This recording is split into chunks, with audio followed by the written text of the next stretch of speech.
প্রথমে নেওয়া হলো কিছুটা পরিমাণে মটনটাকে ভালো করে ধুয়ে পরিষ্কার করে নিতে হবে। মটনটা রান্না করতে আমাদের প্রয়োজন হবে টমেটো, পেঁয়াজ, আদা ও রসুন। পেঁয়াজটাকে আমি কুচি করে কেটে নিয়েছি, আর টমেটো, আদা আর রসুন এবারে পেস্ট করে নেব। এরপর একটি বোল নিয়ে বোলের ভেতরে দিতে হবে পরিমাণ মতো টক দই। টক দইটা ভালো করে ফেটিয়ে নিতে হবে।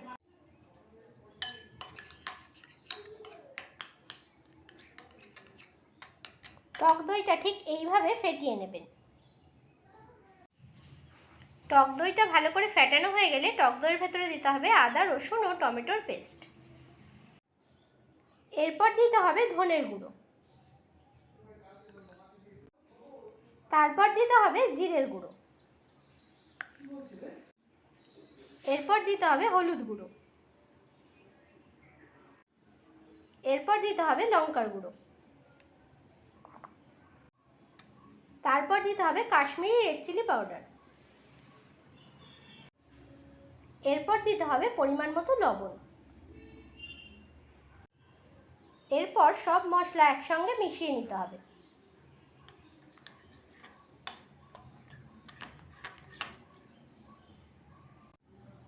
এরপর মশলার ভেতরে মটনটা দিয়ে ভালো করে ম্যারিনেট করে নিতে হবে।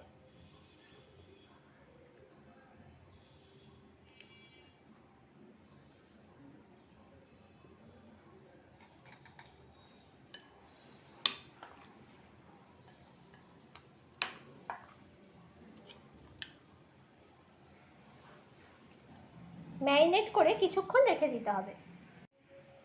এইভাবে ম্যারিনেট করে 20 মিনিট রেখে দিতে হবে। 20 মিনিট বাদে গ্যাস ধরিয়ে গ্যাসের ওপর বসিয়ে দিতে হবে একটি মাটির হাঁড়ি। মাটির হাঁড়িটা গরম হয়ে গেলে হাঁড়ির ভেতরে দিতে হবে পরিমাণ মতো সরষের তেল।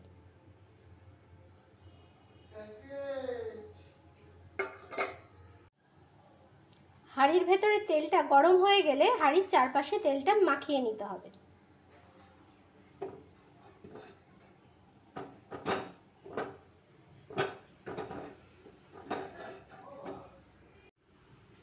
তেলটা ভালো করে গরম হয়ে গেলে তেলের ভেতরে দিতে হবে গোটা জিরে, আর দিতে হবে একটা শুকনো লঙ্কা আর একটা তেজপাতা। ফোড়নটা দিয়ে ভালো করে নাড়াচাড়া করে নিতে হবে।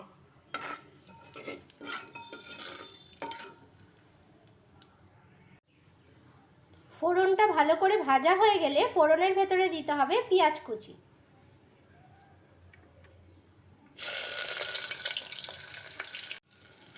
পেঁয়াজ কুচি দিয়ে ভালো করে নাড়াচাড়া করে নিতে হবে।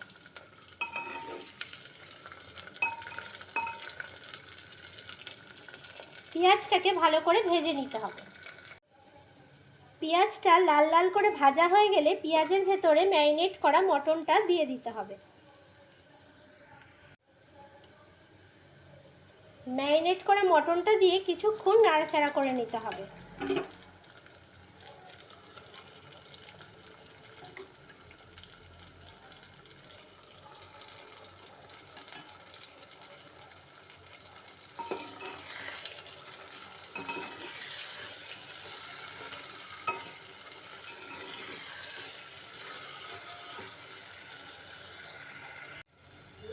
মাংসটা ভালো করে কষিয়ে নিতে হবে।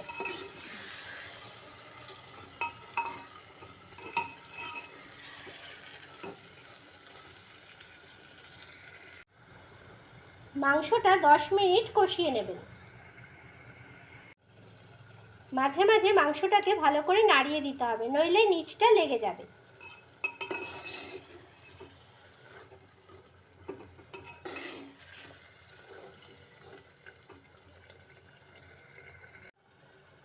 মাংসটা ভালো করে কষানোর পর মাংস থেকে যখন তেল ছেড়ে যাবে তখন মাংসের ভেতরে অ্যাড করতে হবে উষ্ণ গরম জল।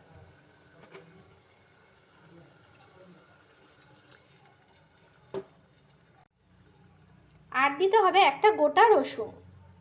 রসুন দিয়ে ভালো করে মিশিয়ে নিতে হবে। এরপর হাঁড়ির চারপাশে আটা মাখা লাগিয়ে নিতে হবে।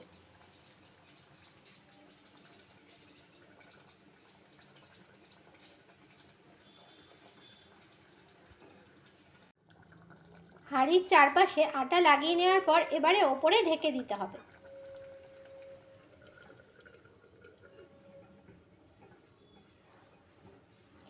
এইভাবে ঢেকে লো স্টিমে 20 মিনিট রান্না করতে হবে। 20 মিনিট বাদে ঢাকনাটা তুলে দেখাচ্ছি মাংসটা কেমন হয়েছে।